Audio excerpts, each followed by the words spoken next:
Bueno, es fascinante pensar que cuando en la clínica psicológica intentamos hacer visible lo invisible, pues casi siempre nos imaginamos máquinas supercomplejas, ¿no? Totalmente. O sea, uno piensa en escáneres cerebrales, resonancias magnéticas, cosas así. Exacto. O sea, pantallas con imágenes en 3D donde un especialista te señala un puntito brillante y te dice, mira, aquí está el problema. Y a ver, es súper comprensible que busquemos eso. Al final, a la ciencia moderna le encanta lo que se puede medir de forma exacta. Es muy reconfortante ver una imagen clara. Sí, sí, pero el tema es que cuando hablamos de la mente humana, de los afectos, de los conflictos que tenemos bien guardados, pues la verdad es que un escáner no te sirve de mucho. Para nada. El panorama emocional rara vez se deja capturar por una máquina. Y justo por eso, nuestra inmersión profunda de hoy toma una ruta completamente distinta.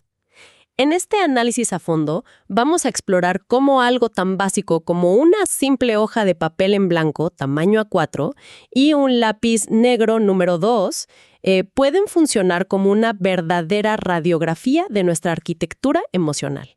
Es que es una herramienta poderosísima. Lo es. Hoy nos metemos de lleno en el test de la familia kinética. Porque resulta increíble cómo el simple acto de dibujar algo cotidiano logra saltarse todas nuestras defensas conscientes. O sea, destapa cosas que ni nosotros mismos sabemos que estamos ocultando. Exacto, y para entenderlo bien, fíjate que la literatura clínica usa una analogía que me encanta. A ver, cuéntame. Imagina que esta prueba proyectiva es como un proyector de cine antiguo. La hoja de papel sería la pantalla, las técnicas del test son el mecanismo del proyector en sí, y la película que se proyecta no es otra que tu mundo interno. ¡Wow! O sea, todas tus ansiedades y tus formas de apego reproduciéndose ahí mismo. Tal cual. Porque la premisa de esto no es ver si dibujas bonito o si tienes talento artístico, digamos. No buscan precisión anatómica. Claro, no es una clase de arte. Exacto. Al darle a alguien un espacio en blanco y una instrucción súper abierta, la mente se ve obligada a organizar ese vacío. Y, al hacerlo, pues inevitablemente proyecta sus propios miedos y sus jerarquías emocionales. Y ahí es donde entra la verdadera genialidad de todo esto. Porque la forma en que le pides a la persona que dibuje lo cambia absolutamente todo. O sea, originalmente, por allá en 1952 con Maurice Porot, la instrucción era súper directa. Te decían, dibuja tu familia. Sí, y ese fue el estándar por un tiempo. Pero claro, en la práctica moderna, donde la gente va muy a la defensiva o sobrepiensa todo, esa instrucción tan directa hace que actives un filtro, digamos, hiperracional. Totalmente. Activa la lógica. Exacto. Y por eso me parece brillante lo que hizo Louis Cornman en 1961. Hizo un cambio mínimo pero revolucionario. Pasó de dibuja tu familia a dibuja una familia. O una que te imagines. Y ese pequeño cambio de un pronombre posesivo a un artículo indefinido, o sea, de tú a una, es un pilar en la historia de estas evaluaciones. Es que te quita la presión, ¿no? Exacto. Te da lo que llamamos distancia proyectiva. Cuando te dicen tu familia, apelan a tu lógica, a hacer como un censo de quién vive en tu casa. Pero al decir una familia, le das permiso a la mente para fantasear. Como que el inconsciente toma el volante. Así es. La familia deja de ser un dato demográfico y se vuelve un espacio puramente simbólico. Pero a ver, espera. Aquí me surge una duda analítica súper fuerte. Si la instrucción es tan libre, tan abierta, ¿qué pasa si alguien decide no dibujar personas y te dibuja, no sé, una familia de animales? Ah, eso pasa muchísimo. O sea, imagina una mamá gata con sus gatitos o un cocodrilo. Ahí no se arruina el test, porque se supone que deben ser humanos, ¿verdad? Para nada. De hecho, no es un fracaso del test, es una verdadera mina de oro clínica. ¿En serio? Yo pensaría que te hacen repetir el dibujo. No. Mira, las fuentes documentan casos como el que mencionas. Alguien que dibuja un cocodrilo con traje interactuando con otros animalitos. Esto es un mecanismo de defensa actuando en tiempo real frente a ti. ¡Guau! Un cocodrilo de traje. ¡Qué imagen tan potente! Es potentísima, porque en psicología clínica, elegir una especie animal nunca es casualidad. Si dibujas un depredador con una coraza gruesa en lugar de una figura humana paterna, por ejemplo, pues estás señalando un peligro. O una frialdad enorme en esa relación, supongo. Exacto. La persona usa el símbolo del animal porque dibujar a un humano real le resulta demasiado amenazante. Le genera mucha angustia. Trata de evadir el tema, pero irónicamente termina confesando el trauma a través de esa metáfora. Claro, el inconsciente siempre busca una salida. Y me imagino que justo por esa creatividad de la mente es que el entorno de la prueba tiene que ser, digamos, súper controlado. Muy estricto, Siul. El lienzo tiene que ser estéril. Sí, estuve revisando los detalles y el nivel de estandarización es increíble. Te den la hoja A4, pero tiene que estar estrictamente en posición horizontal. Ajá, apaisada. Y luego está la regla del lápiz. Tiene que ser un lápiz negro, número 2. Que a ver, suena a capricho de papelería, pero tiene todo el sentido desde la biomecánica, ¿no? Totalmente. Y es que un bolígrafo normal esconde mucha información. Claro, porque la tinta siempre sale igual, no importa si te tiembla el pulso o si estás apretando durísimo porque estás tenso, pero el grafito intermedio del lápiz número 2 te delata por completo. Es que la presión del trazo es un indicador directo de lo que está pasando en tu mente y tu cuerpo. O sea, si ves un trazo casi invisible, donde el lápiz apenas si toca el papel, eso muchas veces se relaciona con depresión o con una timidez muy fuerte. Como que les da miedo dejar marca. Exacto, una falta de energía vital. Y por el contrario, si tienes un trazo que casi rompe la hoja, pues ahí hay agresividad, impulsividad o muchísima tensión. El bolígrafo te borraría todo ese panorama. Oye, y el manejo del espacio también me pareció loquísimo. ¿Qué pasa si la persona agarra la hoja que le diste en horizontal y la gira a vertical? Ese es un gesto clínico crucial. La hoja horizontal es una invitación a expandirse, a interactuar. Si la giras, estás reduciendo tu campo de acción de forma activa. Como que necesitas que el mundo sea más chiquito. Tal cual. Es un síntoma clásico de inhibición o timidez. Y hay otra regla que me encantó, que es lo de la goma de borrar. O sea, no se deja a la vista. El evaluador la tiene escondida y solo te la da si la pides explícitamente. Sí. Y además se prohíbe dibujar figuras de palitos, los famosos palotes. ¿Sabes que todo esto me recuerda a observar a un chef trabajando en una cocina? O sea, si tú pruebas el plato terminado, pues sí, te dice algo. Pero si observas al chef mientras cocina... ¿Te dice toda la verdad? Exacto. Sus dudas, en qué orden pone los ingredientes, si suspira por frustración, todo eso te revela la técnica real. Y volviendo al test, si le dices a alguien que no dibuje palotes y lo hace a propósito... Eso no es pereza para dibujar. Es negativismo puro. Es una resistencia activa. La persona te está diciendo de forma no verbal que siente hostilidad hacia la prueba y hacia ti como analista. Básicamente te está diciendo que no quiere que explore sus dinámicas íntimas. Exactamente.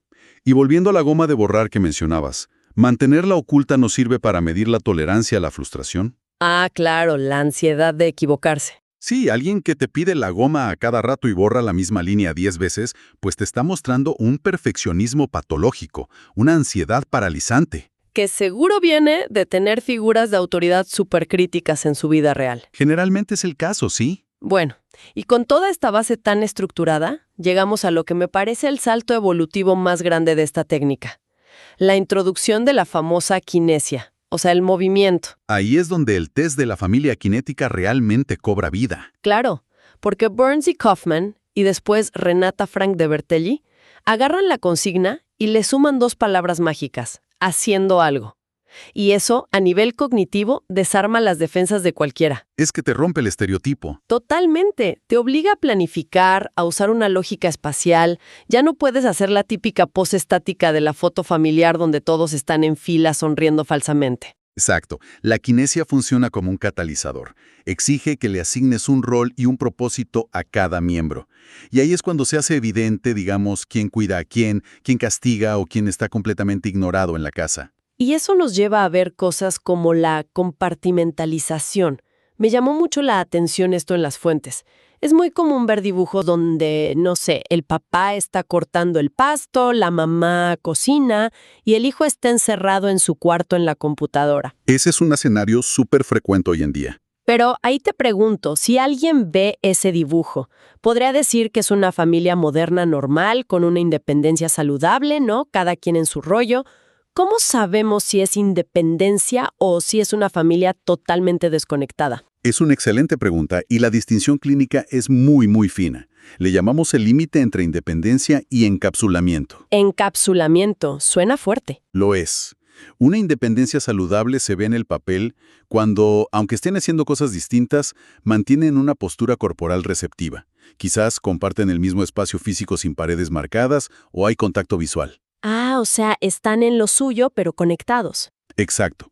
Pero el encapsulamiento clínico es cuando no solo hacen cosas diferentes, sino que se dan la espalda o están encerrados en cuartos dibujados con líneas súper gruesas. O separados por barreras físicas dentro de la misma hoja, me imagino. Sí, dibujan paredes, cercas, muebles bloqueando el paso. Ese aislamiento no es autonomía, es un escudo defensivo. Se encapsulan porque sienten que su entorno familiar es una amenaza o no hay nada de afecto mutuo. ¡Wow! ¡Qué fuerte! Y bueno, aquí es donde la interpretación de todas estas señales entra en un terreno que me parece fascinante, pero sé que también es polémico, ¿verdad? Muy polémico, sobre todo frente a la psicología cognitivo-conductual. Claro, porque al descifrar este código gráfico del tamaño, el orden y demás, los críticos señalan que falta estandarización o que el evaluador puede ver lo que quiere ver. O sea, es válido preguntarse si dibujar algo chiquito realmente significa una patología. Y es una bandera roja metodológica totalmente válida. Esa tensión entre la psicología empírica estricta y el psicoanálisis siempre va a estar ahí. ¿Y cómo se defiende la prueba de esa crítica? Pues aclarando su propósito. El error es intentar usar este test como si fuera un termómetro infalible.